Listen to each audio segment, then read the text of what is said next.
गाने आते कहाँ से हैं? क्रिएटिव प्रोसेस क्या है? Because you have a very distinct voice. You also have a very distinct genre of music. Really? You do, right? What is it? It's love. You know it's why? love, You know love why ballad. I'm asking you? हाँ. क्योंकि मैं खुद भी इसको figure out करने के मतलब मैंने कोशिश में जितने गाने आपके सुने हैं वो सारे प्यार मोहब्बत बिल्कुल किसी प्यारे का मिल जाना या बिछड़ जाना या गलत फहमी हो जाना या और फिर एक फेज आया है जहाँ पे आप इट्स अ बिट जॉयस जहाँ पे हबीबी आ जाती है या जहाँ पे चंद माही आ जाता है these are happier but then there was a very very great time as well for your music where everything was like a love ballad but a tragic love ballad there was a lot of heartbreak there was a lot of दर्द वो सब कुछ था so love तो है एक love common factor है love तो कॉमन फैक्टर है but different 7 phases of love हो कि किस में से आप गुजरे हैं तो does an artist go through those phases of love to experience them and then to sing about them or is it an out of body experience कि आप सोच रहे हैं कि ये है एक entity है जिसके बारे में मुझे गाना है और इसकी ये phases हैं? तो मेरे लिए पर्सनली मैं वो जो दूसरी बात आपने कही ना आउट ऑफ बॉडी एक्सपीरियंस वो ज़्यादा रहा है मेरे लिए ठीक है बिकॉज मतलब फॉर्चुनेट कह लें या अनफॉर्चुनेट कह लें मैंने बहुत ज़्यादा फेजेस एक्सपीरियंस नहीं किए ठीक है बट अब मैं उस पर भी डिपेंडेंट नहीं रह सकता कि नहीं जब तक मैं एक्सपीरियंस नहीं करूँगा तब तक मैं तो फिर तो मेरा काम भी मोनोटोनस हो जाएगा ना पता चले अल्हम्दुलिल्लाह मैं लाइफ में खुश हूँ और मैं सिर्फ खुश म्यूजिक ही करता रहूँ तो ऑब्वियसली एक पॉइंट पे आके मेरी ऑडियंस भी चाहेगी कि यार they want something different from कोई variety heart break variety and then एक और बात people love heartbreaks you know ये सिर्फ पाकिस्तान का नहीं पूरी दुनिया का एक because people experience them and they like knowing that somebody else has experienced them or is paying tribute to them बिल्कुल बिल्कुल तो ये एक कॉमन चीज़ तो मैंने नोटिस की है और पता नहीं कब मैं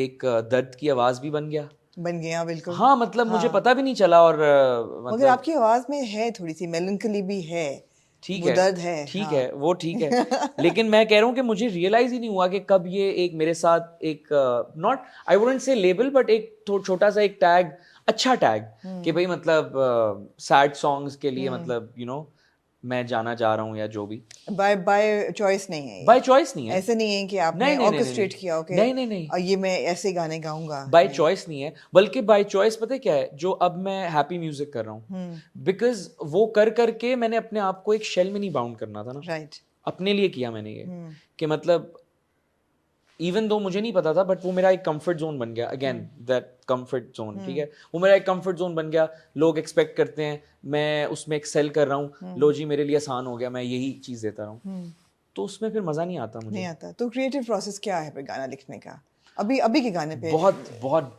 मतलब हर गाने का कुछ मैं आपको एक अलग स्टोरी बता सकता हूँ इसकी क्या स्टोरी है इसकी स्टोरी बताता हूँ मैं सो कुछ टाइम पहले मैंने ना म्यूज़िक बनाना मेरा जो बेसिक काम है ठीक है उसको मैंने एंजॉय करना छोड़ दिया ठीक है I stop enjoying I wasn't having fun making music और बड़ी सैड बात इसलिए थी क्योंकि this was the only thing that I enjoyed the most right do you know why you stopped enjoying it तो मैं फिर कुछ देर के लिए रुका और मैंने कहा वो नहीं आप जब बहुत तेज़ और उस वक्त टूर्स भी बहुत चल रहे थे everything was like so fast paced कि I was so deep into it कि मुझे I had to take like a step back right and stop my ride और मैं देखूं कि यार ओके क्या चल रहा है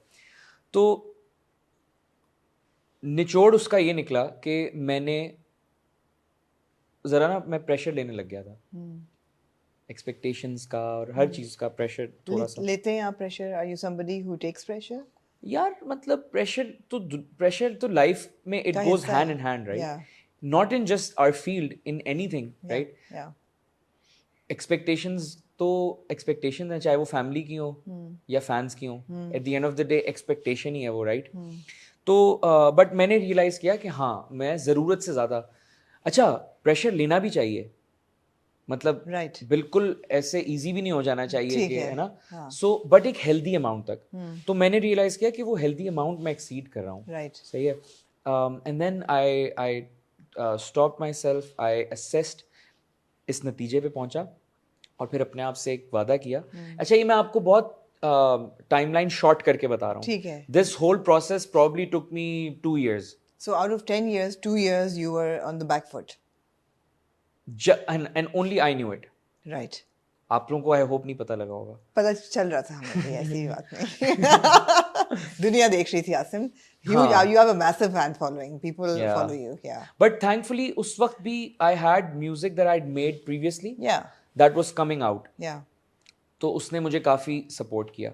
मतलब मैं ऐसे खाली हाथ नहीं बैठ गया था कि यार अभी मुझसे अगर कुछ नहीं बन रहा तो मैं अभी मेरे पास कुछ भी नहीं है. हाँ.